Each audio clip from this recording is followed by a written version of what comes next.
Afinal, como morreu Bon Scott? Há muitos rumores e controvérsias de como o vocalista que catapultou o AC/DC para o sucesso baixou o CPF. Você vai ficar a par de tudo nesse vídeo. É logo depois da vinheta. Se liga aí.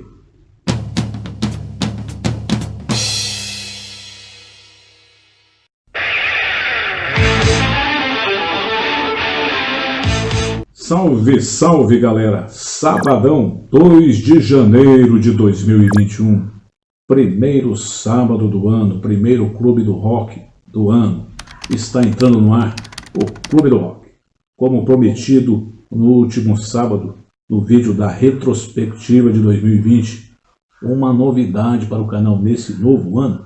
A partir dessa edição, no decorrer do vídeo, você terá inserções, sempre no rodapé, com as últimas notícias do mundo do rock. Vamos agora aos aniversariantes da semana. Roda aí.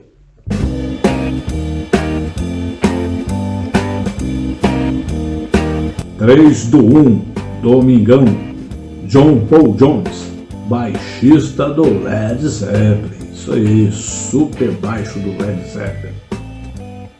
Dia 4 do 1, segunda, Bernard Sumner, vocalista do New Order. É isso aí, Bernard. 4 do 1 também, segunda, Michael Stipe, vocalista do R.E.M. Dia 7 do 1, quinta-feira, Kenny Loggins, super rocker. E no dia 8 do 1, na sexta-feira, encerrando a semana, Rob Krieger, guitarrista do The Doors. É isso aí, galera. Vida longa ao rock and roll. Uns falam que Bon Scott morreu afogado pelo próprio Bon. Outros falam que foi por bebedeira. Alguns falam que foi por hipotermia. E outros por overdose de drogas.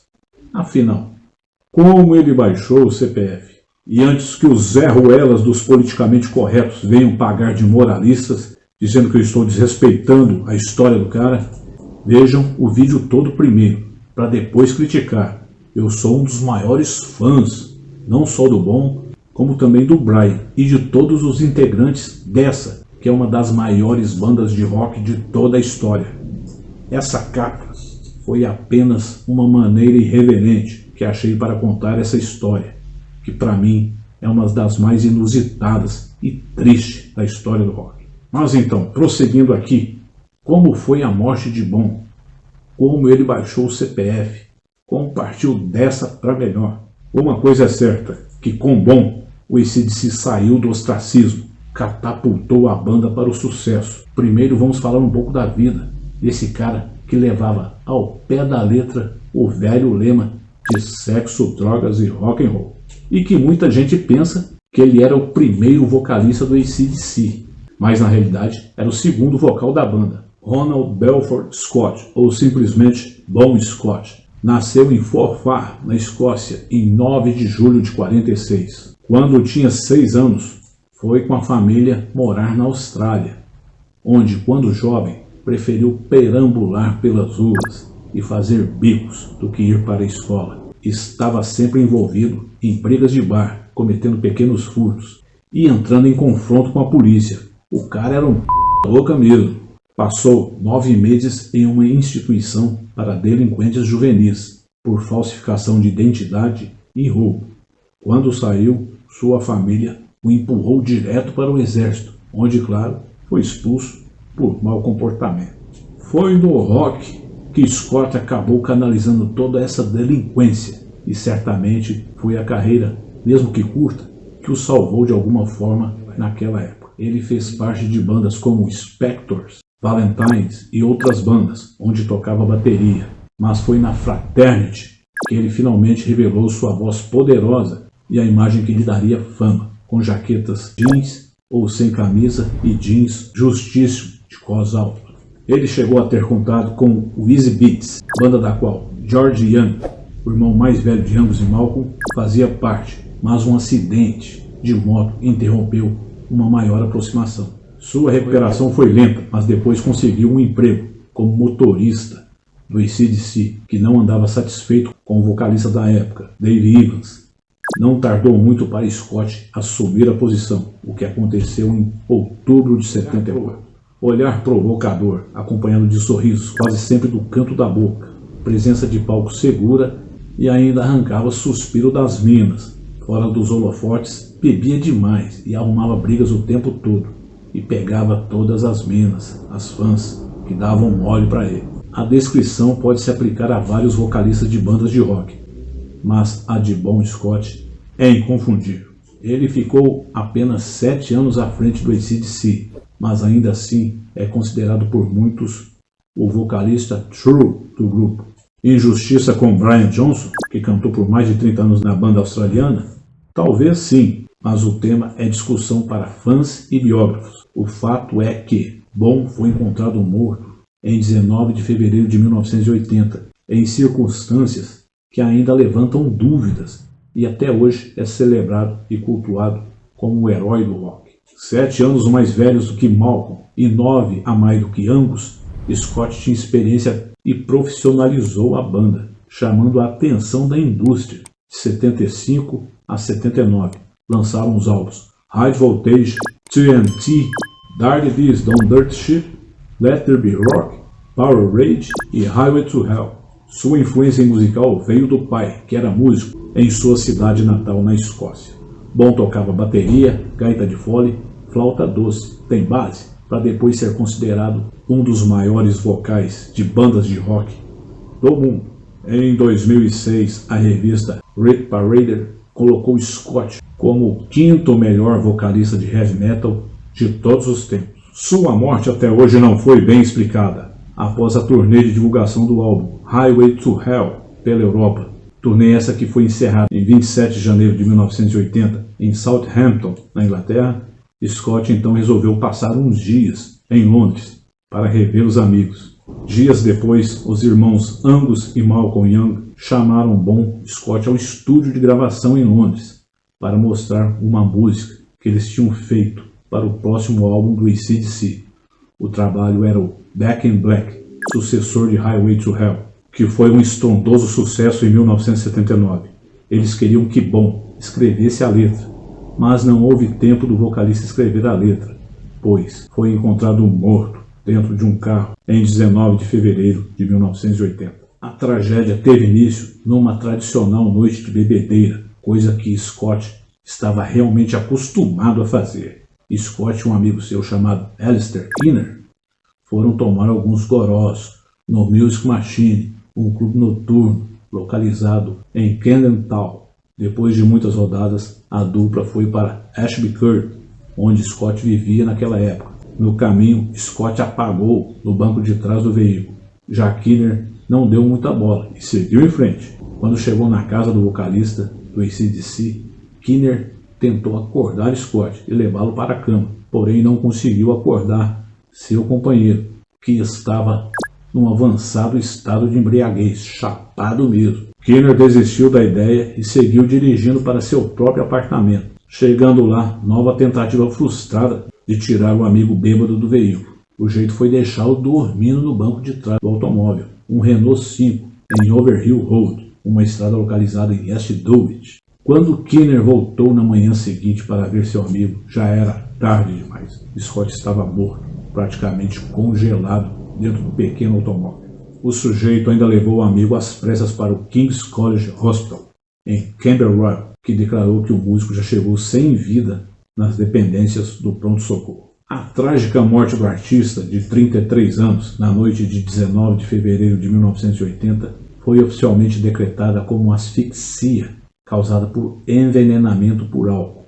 Mas para o escritor Jesse Fink, autor dos livros The Youngs, The Brothers Who Built AC/DC em 2013 e Bon, The Last Highway em 2017, Bon morreu por overdose. Não há dúvida de que Bon Scott morreu de overdose, de heroína. Eu reconstruí a noite de 18 de fevereiro de 1980, conversando com as pessoas que estavam com ele. E essa é a realidade. Diz Fink a Aigo, revista masculina do El País. Em entrevista para o programa 3AW Breakfast, na época do lançamento do controverso livro em 2017, Fink afirmou que a investigação policial não foi a fundo no caso. Desde o momento que seu corpo foi descoberto até o término do inquérito. Tudo foi feito em apenas 72 horas. Se houvesse investigação decente, eles teriam conversado com as testemunhas com quem conversei. Ponderou Fink. O escritor também defende a ideia que o vocalista queria deixar o AC/DC, teoria que amigos e os integrantes da banda descartam completamente. Segundo apurado pelo site Noise Element, Bon estava com amigos na Austrália há 3 semanas antes de morrer e disse a eles que a banda estava preparando seu próximo álbum e que, se não funcionasse, até poderia ser o fim, mas nunca houve sugestão de que ele estivesse planejando sair por conta própria. Angus Young conta que soube da morte do parceiro de banda por um amigo de Scott. Um amigo de Bon me ligou e disse: ouvi dizer que Bon morreu. Achei que era um boato, mas outro amigo que nos conhecia bastante me contou a mesma coisa. Liguei para o nosso empresário e ele confirmou tudo. Foi o momento mais difícil da nossa carreira, disse ele em 2008 ao El País. Mas Fink chama a atenção no livro para a péssima relação entre Scott e os Young. Bon e os irmãos não tiveram um bom relacionamento. Eles não eram irmão de sangue, como disseram os guitarristas. Bon se entregava no palco e dava tudo de si no estúdio, mas aproveitava seu tempo livre longe dos companheiros. Ele estava frustrado com as limitações musicais do grupo, garante o escritor.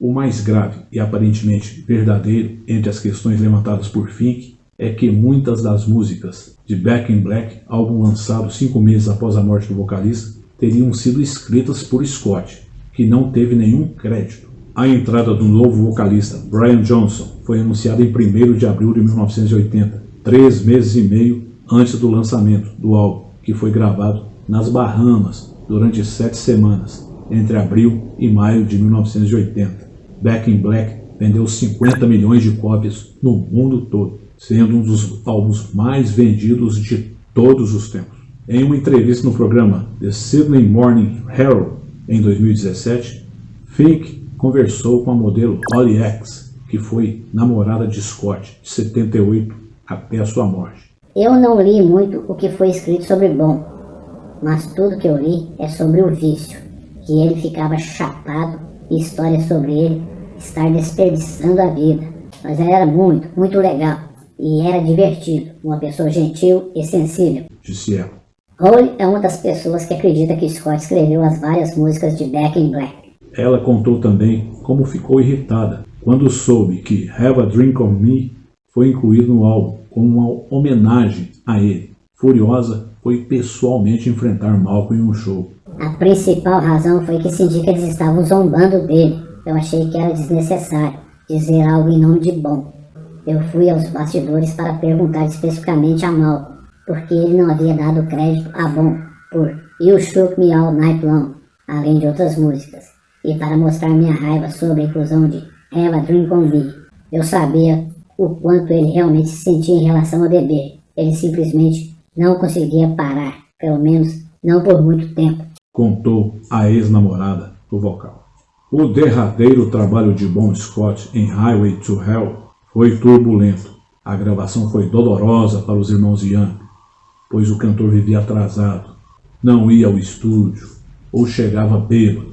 Há uma parcela de fãs que aponta que, naquele momento, os irmãos pretendiam substituir Scott, porque não conseguiu controlar a sua indisciplina. Segundo Roy Allen, um dos seus amigos, Bon tinha a ideia de abandonar o grupo no final de 79. Ele estava no seu ponto mais crítico em relação ao abuso de álcool e drogas e queria encontrar ajuda.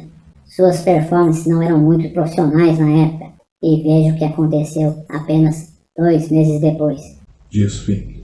Para você que já tem a sua banda e está com dificuldade para compor, está faltando inspiração, ou para você que quer criar uma, mas não tem ideia de como começar a compor, tem um curso que te ensina do zero a compor suas músicas. Curso nota 1000, brother. Clica no primeiro link na descrição desse vídeo e conheça mais sobre esse curso. Belezeira, meu brother?